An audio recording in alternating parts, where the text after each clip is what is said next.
Bonjour à toutes et tous et bienvenue dans cette vidéo d'électrostatique où on va s'intéresser au calcul du champ électrique créé par un plan infini possédant une densité surfacique de charge sigma qu'on va supposer uniforme. Donc ce plan infini, grâce au théorème de Gauss, on va pouvoir calculer le champ électrique qu'il crée avec la méthode qu'on a déjà appliquée quand on s'était intéressé par exemple à des boules chargées en volume ou à des cylindres chargés en volume. Et donc ici, on va l'appliquer, sachant qu'il va y avoir des petites subtilités, notamment au niveau des symétries, et donc c'est ce qu'on va faire tout de suite. Alors, l'intérêt de cet exemple, c'est qu'un plan infini, par exemple, c'est le début de la démonstration pour étudier un condensateur plan. Par exemple, un condensateur plan, c'est quelque chose de constitué de deux plans infinis l'un au-dessus de l'autre, et donc, à l'aide du résultat qu'on va trouver dans cette vidéo et du théorème de superposition, on va pouvoir faire des études sur les condensateurs plans. Donc, avant de faire ça, calculons le champ électrique créé par le plan infini, et c'est ce qu'on fait tout de suite. On considère donc un plan infini de densité surfacique de charge sigma, et on va chercher le champ électrique en un point M quelconque, ici par exemple au-dessus du plan. Alors, pour commencer, il va nous falloir trouver la direction et les dépendances du champ électrique par l'étude des symétries et des invariances, et donc nous allons nous fixer un repère cartésien ici au regard de la géométrie du problème, donc la base EX, EY, EZ ici, et nous allons chercher d'abord des plans de symétrie. Alors un plan de symétrie, de la distribution de charge qui passe par M, on cherche des plans de symétrie de la distribution de charge qui passe par M, et bien, il y en a un ici, puisque le plan est infini, donc le plan que j'ai dessiné ici est un plan de symétrie, c'est le plan M, EY, EZ. On a un autre plan de symétrie, donc je vais effacer celui-là, on va en chercher un autre, c'est le plan en fait plus ou moins de l'écran, c'est-à-dire que ce plan-là, qui passe par M et qui coupe le plan ainsi, c'est aussi un plan de symétrie, puisque le plan est infini, le plan chargé sigma est infini, donc c'est le plan MEX, EZ. Ces deux plans sont des plans de symétrie, je l'écris comme ça, plan de symétrie de la distribution de charge. Et donc ça implique, comme E de M appartient à ces deux plans, eh bien ça implique qu'il appartient à leur intersection et est donc porté par le vecteur unitaire EZ. Donc ça, c'est l'étude des symétries qui nous permet de faire ça. Donc, effaçons les plans.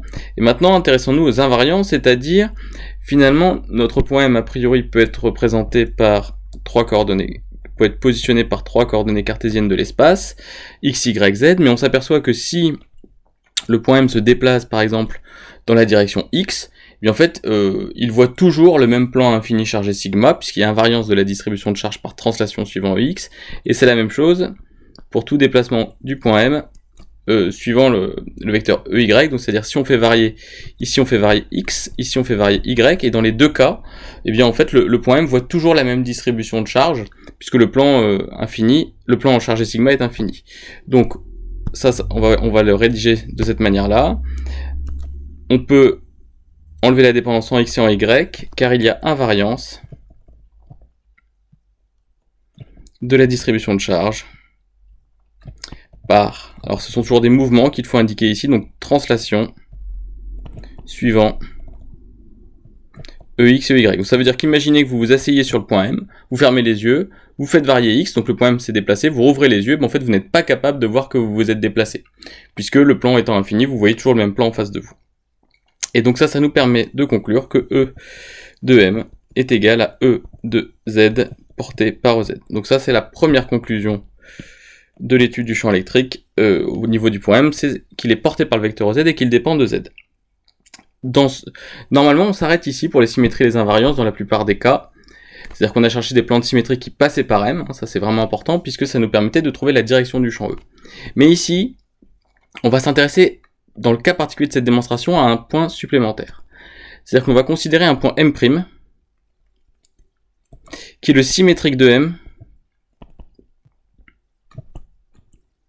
par rapport au plan infini. C'est-à-dire que si on appelle ici, ça va être utile, cette hauteur-là Z, eh bien la coordonnée du point M' c'est moins Z. D'accord, on est exactement symétrique au point M. On va donc définir un point O ici, sur le plan, de telle sorte que le plan chargé infini se nomme le plan OEY EX, eh bien, on remarque que ce plan, hein, donc, qui est celui-ci, qui est le plan, en fait, infini chargé sigma que nous étudions, mais ce plan est en fait un plan de symétrie de la distribution de charge. Donc la distribution de charge, c'est le plan infini.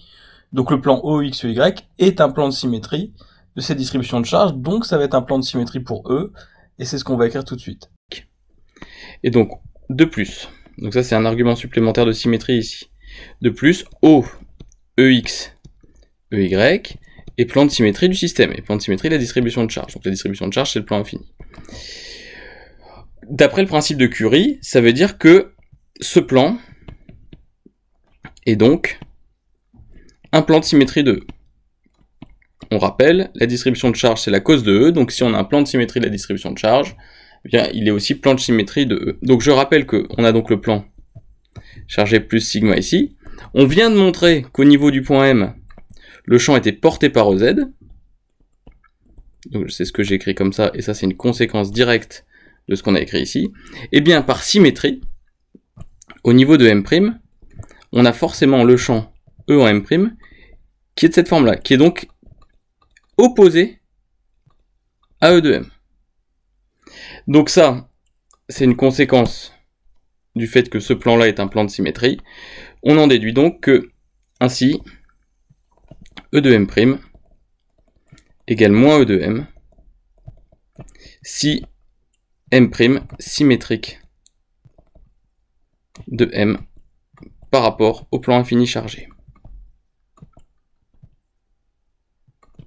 Et alors cette étape-là, c'est l'étape cruciale pour l'étude du plan infini qu'on ne retrouve pas dans les autres démonstrations à propos du théorème d'application du théorème de Gauss, mais ici, c'est l'étape typique de ce raisonnement et qui fait sa difficulté. Donc on le garde en stock et vous allez voir pourquoi.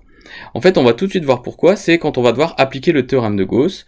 Donc le théorème de Gauss, je vous le rappelle, il dit que l'intégrale sur une surface fermée de E, c'est la charge intérieure à cette surface sur epsilon 0. Alors, on redessine le plan. Comme d'habitude, il faut faire beaucoup de schémas pour toujours être à l'aise. Donc, on a le point M, et puis je redessine le point M'. Et pour que le calcul de cette intégrale soit facile, il me faut une surface fermée qui passe par M, puisque je cherche le champ électrique au niveau du point M, et qui est soit toujours perpendiculaire ou collinéaire, enfin, dont le vecteur ds, il faut toujours qu'il soit orthogonal ou parallèle au vecteur E, de sorte que le produit scalaire soit facile à calculer. Donc, une manière simple de faire ça, comme on sait que le champ électrique est orienté comme ça suivant EZ, c'est de faire une surface comme ça orthogonale. Et puis, pour la fermer, je vais passer par le point M' qui est symétrique du point M. C'est-à-dire que si ici j'ai une hauteur Z, je retrouve cette hauteur-là opposée de l'autre côté. Donc voici la surface de Gauss utilisée. Et il est important de toujours bien définir la surface de Gauss, donc je vais écrire surface de Gauss. Ça va être la surface extérieure d'un cylindre.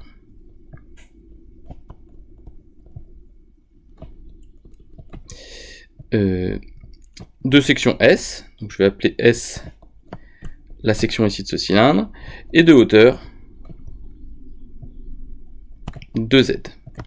Et donc nous allons appliquer le théorème de Gauss, qui est ici rappelé, dans ce cas particulier. Donc le théorème de Gauss, ça se passe toujours en deux étapes. On exprime le membre de gauche, le membre de droite, et puis on égalise les deux pour trouver le champ électrique inconnu. Alors c'est parti.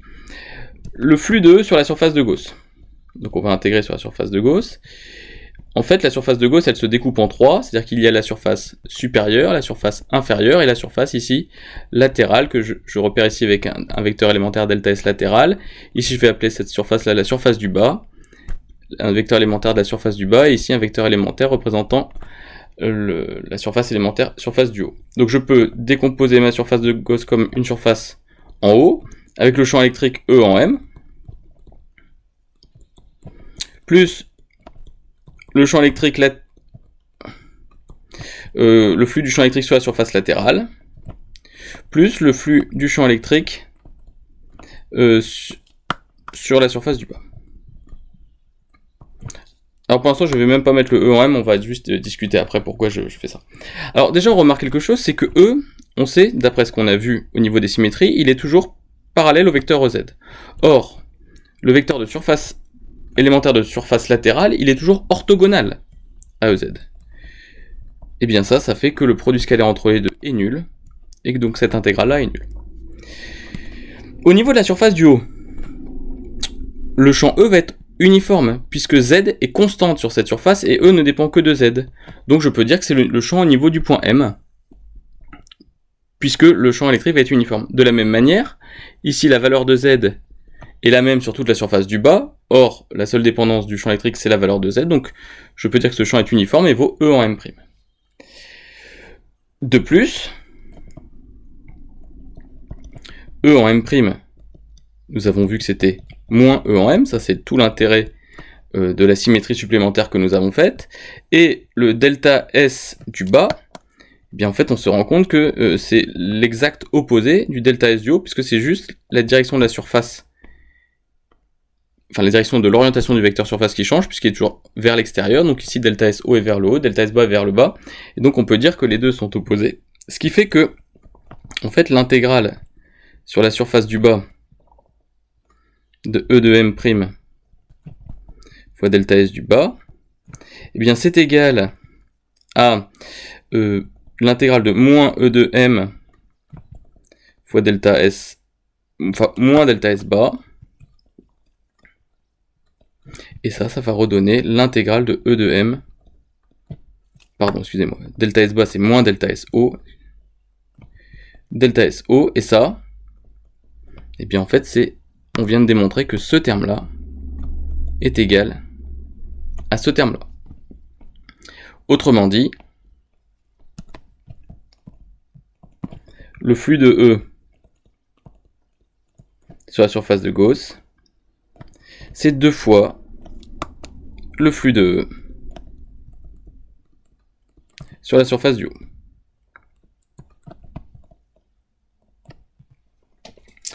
Et donc ensuite, il nous reste à dire que ça, c'est E de Z, ce que nous avons vu par le passé avec les symétries, et les invariances, et ça, c'est delta S porté par EZ. Puisque le delta SO, je rappelle, il était dessiné comme ça, au-dessus de la surface. Donc les vecteurs EZ se simplifient, ça va donner 2 intégrales de Z delta S, donc on n'a plus de vecteurs dans l'intégrale, on n'a plus que des scalaires, et en plus on sait que ce terme-là peut être sorti car Z est constant sur la surface du haut. C'est ce que nous avons dit tout à l'heure, quand on nous sommes sur la surface du haut, la valeur de Z ne varie pas, or comme le champ électrique ne dépend que de Z, et bien E de Z ne varie pas, et donc ça fait E de Z fois l'intégrale sur la surface du haut des petits éléments de surface, mais ça c'est égal à la valeur de la section du cylindre, donc ça fait 2E de Z fois S. Donc ça c'est pour le membre de gauche, et pour le membre de droite, on a vu que le membre de droite c'était la charge intérieure sur epsilon 0, alors je redessine rapidement le système. Hop, voilà. Et bien, où est la charge intérieure? Elle est ici. C'est-à-dire que si vous ouvrez la surface de Gauss, à quel endroit vous trouvez de la charge? Et bien ici, sur la section S, et vous vous souvenez qu'il y avait une densité surfacique de charge sigma. Et bien ça, si on a une densité surfacique de charge uniforme sigma sur une surface S, ça fait une charge qui vaut sigma S. Et donc je divise le tout par epsilon 0. On en déduit donc, par application du théorème de Gauss, d'où 2E de Z fois S égale sigma S sur epsilon 0, ce qui donne E de Z égale sigma sur 2 epsilon 0. Alors ça c'était dans un cas où M était au-dessus du plan, donc ça veut dire 6Z positif. Sinon, on a vu que, vous voyez, si là on a le champ ici, le champ de l'autre côté était opposé. Et donc, on aura, par symétrie, moins sigma sur 2 epsilon 0, 6Z inférieur à 0. Autrement dit, pour conclure, on revient toujours à l'expression du champ E de M égale sigma sur 2 epsilon 0 si M porté par EZ au-dessus du plan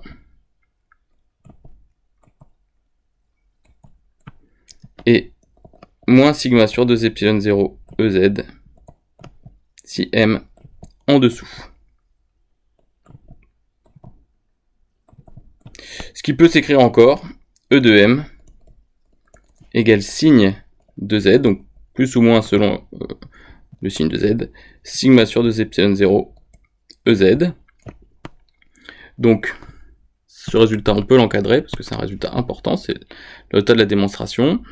Et on peut aussi le tracer, c'est-à-dire que on peut tracer E en fonction de Z,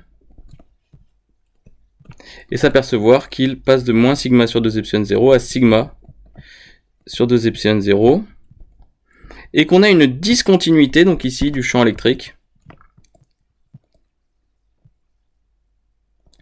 de E. Alors, une discontinuité de sigma sur epsilon 0, et qui est due à la présence d'une charge surfacique,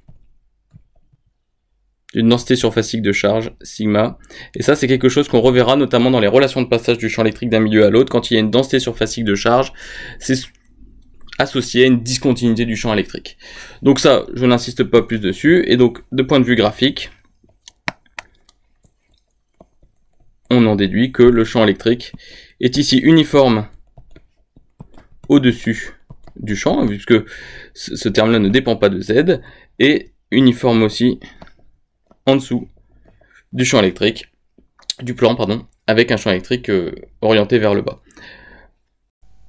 Voilà donc pour cette démonstration du champ électrique créé par un plan infini. Donc une démonstration qui commence comme d'habitude par une étude des symétries où on a trouvé deux plans de symétrie passant par M permettant de trouver sa direction. Ensuite une étude des invariances, mais j'insiste sur la spécificité de cette démonstration.